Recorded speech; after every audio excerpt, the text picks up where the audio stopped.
Hey everyone, I'm Joseph, and in this video I will show you how to avoid rug pulls. I will show you the best way of avoiding them and the number one metric for it. But at the end of the video I will also share a bonus one, so make sure you stick around all the way through. But first, what is a rug pull? A rug pull is when a developer of a crypto project suddenly withdraws all the investor funds, which leads to the price going close to zero. One of the most popular rug pulls is the one of the Squid Game crypto, where it had gained about 2,400% in 24 hours.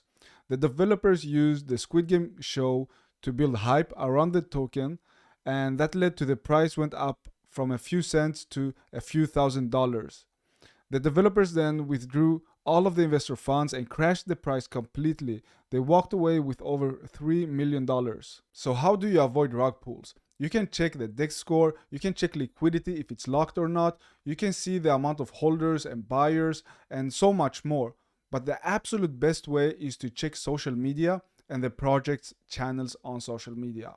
This way you can see how many followers they have, how many real and fake followers they have, who are they following and interacting with on a daily basis, and you can also see if the team is anonymous or if they have put their faces on the project. This for me is the absolute best way of doing it, and you can use Moralis money to do it.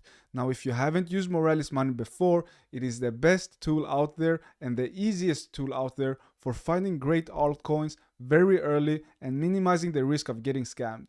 I've added a link in the description below. That's the correct link to Moralis money to check that out, try it out, and see what you can find. So how can we actually do this? We can go to Token Explorer and we can use this social media metric. And for this example, let's add greater than 10,000 Twitter followers. And we also want to add another metric of the same, but this time it's gonna be less than, let's say, 25,000.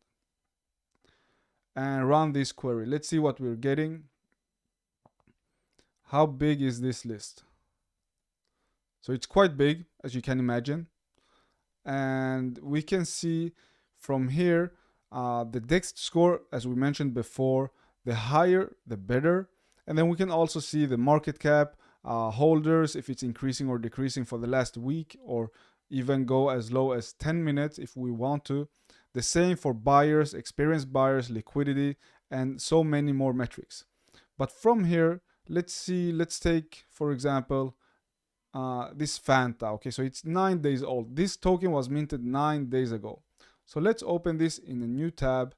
And from here, we can see that it is decreasing on basically every metric, from liquidity to holders to experienced net holders, and even in volume and in price.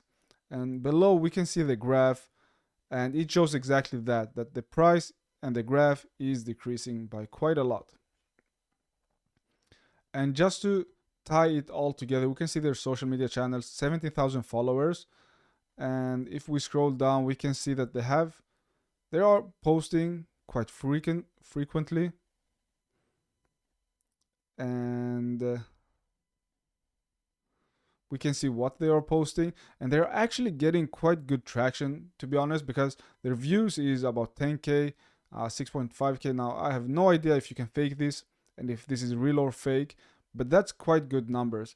And if we compare that to other tokens, and I'm just taking one here randomly to see how that looks for their stats. So about 11k followers. Let's see. So they have much fewer views, so basically zero, only 3 likes. So this is a big difference. For me, this indicates that this project has so many fake followers, but this one might have many real, actually, because they have so many likes, views, and also comments on some of them. So this is actually pretty good. I would dismiss this one immediately, because this for me is a red flag and possibly a rug pull. Also, this coin is riding the China trend and hype, so that's another aspect into it. But we could, for example, increase this, let's say 15,000 instead, and I think we should get a much smaller list. Actually, we're getting 126. The other list was 200, and that's the limit, so there's probably much more to it. But let's go back to the top and see what we have here. We might have a few that we recognize. If you can see a few, I can already see a few that I recognize. But yeah, let's do, let's take this one. So this got minted 820 days ago. That gives a little bit more foundation to the token, and I assume they have quite a lot of followers, so 20k. And this is a DeFi protocol to source commercially valuable data. Let's see how they are doing. So for this pinned one, 120k views, that's pretty good. And then they get about 6k, 7k, 5k. So that's all right, I think, I assume.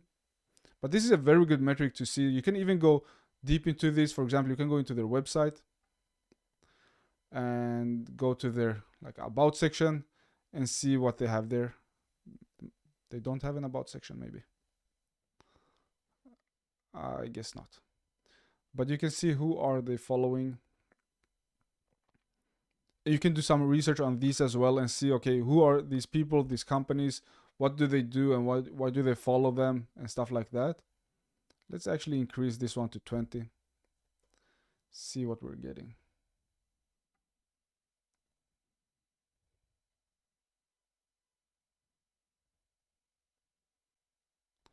We have a Atari token, for example. It's also decreasing. Like the graph, the price is down 3% for the last 24 hours. But this token has been around for quite a while. 1000 days. So you know this is a real one, a good one. It's a legit token. And powering the innovation with the help of Atari, their token. Yeah, not many views, but at least you can see that they are putting faces into it. So real people. It's not only NFTs or other cartoon characters. They put actual real faces, real people on it. And that to me gives so much credibility. But you can easily scroll through and see their feed, see what they are posting, who's commenting, who's liking, and then see what they are replying to, for example. Here we can see who are they following, but we can easily go to replies and see who are they replying to. And that gives us a lot of information about this crypto project as well. So that's a pretty good metric. But now I think it's time to go to the bonus of the video. This is also one of the metrics that I like, and it is about looking at the bubbles. Now, if you don't know what I mean, let's take a random token. Let's take this one, the Maple token. And we can see their Twitter following is about 23k. That's pretty good. Increasing liquidity, decreasing in price, but that's all right. They have good market cap, increasing in net buyers, for example. We can see the graph, but then below the graph, we have these bubbles, right? And this is what I like to take a look at, because if a bubble contains more than 5% of the tokens, that to me is a red flag. So this seems to be one of the biggest ones, and it has 3.1%, and this one combined has 2.2%. That's pretty good. If it's above 5%, I would see that as a red flag, as I said, because that means that wallet can impact the price quite a lot, and I don't like to see that. Let's go back and see. Let's take this one, for example, and we can see that this one holds 97.4% of the coins. So this is like, definitely to me, I would never invest in something like this. And this is the bonus metric. This is the second one I like to take a look at right after I check social media, because this gives me a good indication whether this project is a rug pull or not. So I hope you enjoyed that one. Make sure you subscribe and like this video, and I will see you in the next one.